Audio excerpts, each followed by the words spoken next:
and try to convince them that it's in their best interest to really get to know the people that want to represent them. Yeah, it's a fun, informal way to hopefully spread our message further. And if nothing else, maybe you'll at least get to eat some popcorn. Well, I was going to mention that popcorn's probably my least favorite food. Oh, no. There's something about the texture, the way it gets all through your teeth. I don't know. I just don't like it so much. Well, I'll take all the popcorn. Yes, I'll get you a bag. Maybe I can put some in the post and send you up something. Are there any other issues or anything else that you would like to make sure that we talk about? I could go back to that statement I just made about how important it is for people to know who is trying to run to represent them. And it is hard to get past all the propaganda. Currently I'm running against a 3-term incumbent, and I've gone back through his record in detail on every vote he's made, every bill he's put forth. And frankly, as a citizen, I am not impressed. There are no things in his record that help address any of the economic issues that the vast majority of people are facing. And when I went up to a Republican at the door 2 nights ago, and he handed my card back to me when I said I was a Democrat, and he said, "No, thank you, I'm a Republican." And I said, "But sir, what if I told you that in the last 6 years, the Republican incumbent has not done anything to address the economic challenges that the people in this community are facing?" He just said to me, "Doesn't matter, that's good enough." And it blew my mind. That's why we're in the position we're in, right? We have all these people in elected office who do not care about the role that they are supposed to play. They're using it for self-serving reasons, and we need to start being more discerning, and we need to pay more attention, because without that, we're going to end up with a whole lot of people in office who, good enough, according to that man. They're not. So I just want people to get involved and find out who is running and try to look behind the headlines and really, get to know what drives a person to do this. If our listeners would like to help your campaign, how can they do that? Well, they can come knock on doors if they live in Greene County or the Miami Valley, I guess, a little wider area here in Ohio. But obviously, I hate to say it, but money is always welcome. We are definitely grassroots, although we have shattered the previous fundraising records by about 6 times at this point. So we are doing great, having great support, but we do still need more. So any dollars, any small amount will help. Our website, I assume you're going to have that up somewhere. But yeah, donations and support. Social media is good too, right? Sharing stuff, sharing these podcasts, etc.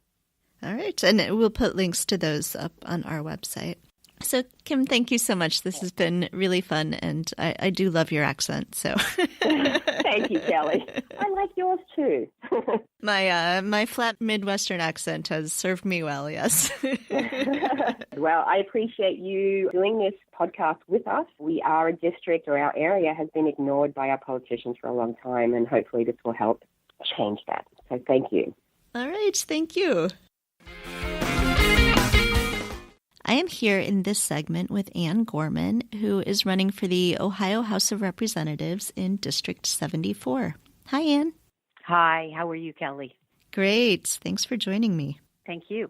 Could we start with just talking a little bit about your background and why you decided to run for the Ohio House this year?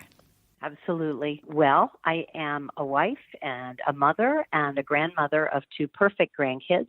But lifelong, I am an educator, and I have taught at every grade level throughout my teaching career, including college and senior citizens as well. And I had retired in 2017 in May, and after about 6 months of retirement, I received a phone call from a former student asking me if I'd ever thought of running for office.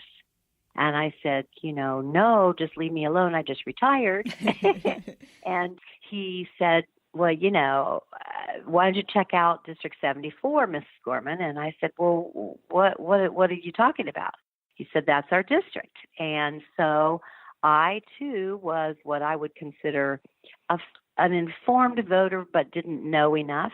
And when I started, checking out District 74 and exactly how big it was, how spread out it was, and when I found out how much money had been taken in the last 8 years from our public schools, I kind of really got involved in wanting to know more and more about it.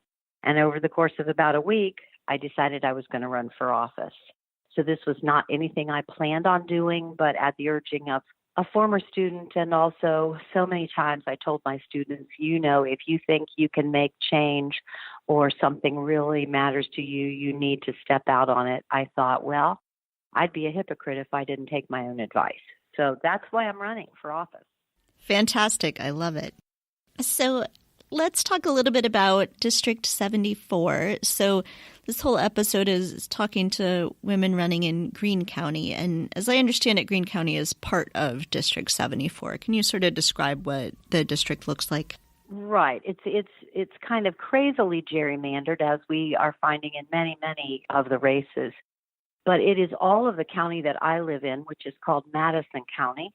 And then it's the northeast corner of Clark County, and it's over half of the eastern side of Greene County, which includes the city of Xenia. So from Plain City, where I live, Plain City, Ohio, in Madison County to Xenia, it's over 100 miles. So I am driving around all three of these counties, like a crazy person, trying to talk to people, meet people, and really, really get ahead on the citizens and the issues in all three of these counties. And, it's difficult.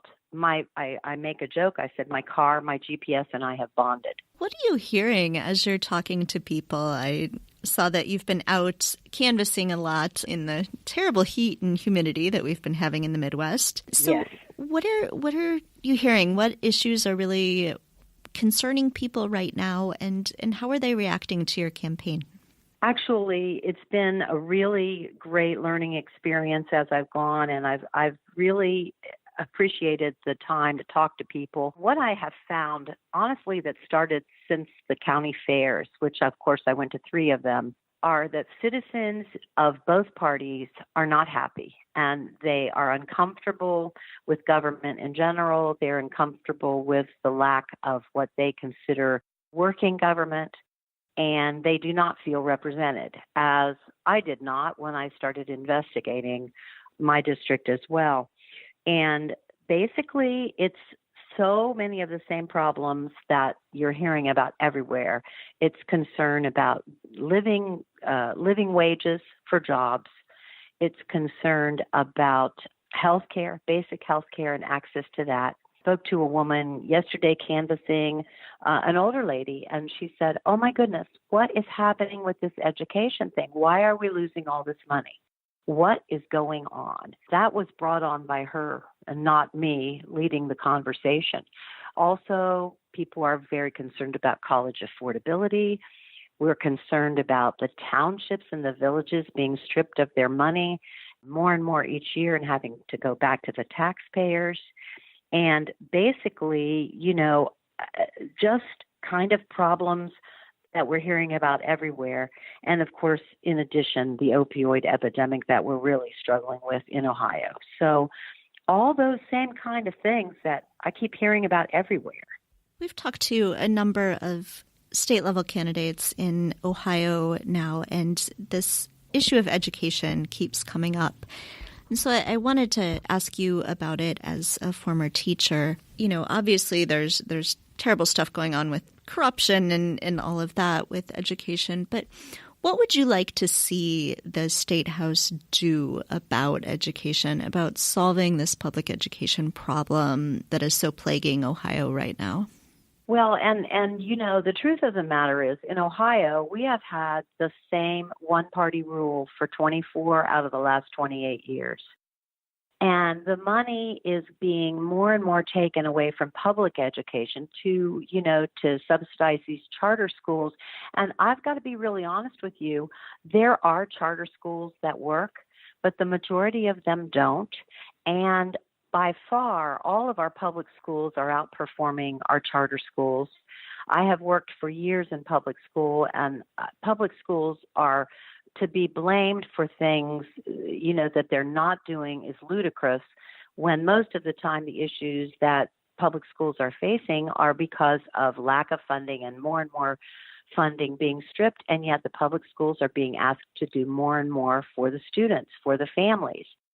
And those same stipulations don't seem to apply to the charter schools. And so what I am for is, number one, I don't mind a charter school if it has to follow the same rules the public schools do in regards to truancy, in regards to grade cards, in regards to, being in touch with families. But when you have charter schools that, say, yeah, we've got this many kids coming here and they don't even log on, and the state gives them, scads of money for this so-called invisible child, then, we're doing a disservice not only to the taxpayers, but these poor kids were not being served. And this is particularly in our big scandal, the ECOT, which is Electronic Classroom of Tomorrow. So I want to have oversight in, the public school setting and the charter school setting. If we're going to have charter schools, they must follow the same rules that our public schools have to go through. So this district, of course, is represented by a Republican right now and has been for a while. And in 2016, the incumbent got, I think, nearly 67% of the vote. So what do you see as sort of your path to victory? Do you think that this is a change year and that people are so fed up with what's going on in the State House that they're going to be voting in bigger numbers or changing votes? What do you see as sort of that path? Well, first of all, a lot is about timing on the planet, actually. And I am not just running to win. I'm running to change. And of course, I plan on winning. I don't think that we've been represented, but this particular seat has been held by a Republican for 40 years. So I realize that I'm fighting an uphill battle, but I don't think that's a wrong thing to do. And the path to change is, number one, we've got to get away from this divisiveness of the R&D label, in my opinion. Yes, I'm a Democrat. I was raised to vote for the best person for the job, always. My parents both said, you need to research, you need to know, you need to vote for the best person for the job. And plain and simple, I'm the best person for the job. I have met my opponent several times. He's a very nice man. But I am not even in the job, and I am working far harder than he is to talk to people, to actually get to know people around the district, to spend time, to be in place, to, be in situations that maybe are uncomfortable to me, to just kind of hang with people and talk to people and get to know what the issues are, because I don't think you can be a good representative if you don't know the issues and you don't represent. So my path is just a hope and a prayer that people meet me, like me, and decide, hey, I want to give her a shot. She's honest, she's got integrity, and she'll do what she can for the citizens. And that's basically what I'm telling them. So you mentioned that you're a mom and a grandma, and you sound a lot like my mom talking about her grandchildren. So we at Two Broads Talking Politics are big proponents of having more moms in office. Can you talk a little bit about— More moms and more grandmas. Yeah, absolutely. Can you talk a little bit about sort of what that brings to the way you see the issues, that you have raised children, that you have grandchildren, sort of how that helps inform your sense of the issues facing the country? All right. Well, first of all, to me, children are our future. And that's why I'm so strong on the education side of it, not only because I was a teacher, but because I have seen kids do miraculous things. And I am so looking forward to more and more young people getting involved in politics because I think it's so important for them to have a voice. And I've met so many great kids as I've taught school. Obviously, now that I have grandkids, I have almost a 4.5-year-old who actually started pre-K today, and a little granddaughter who's 2. And, it bears even more when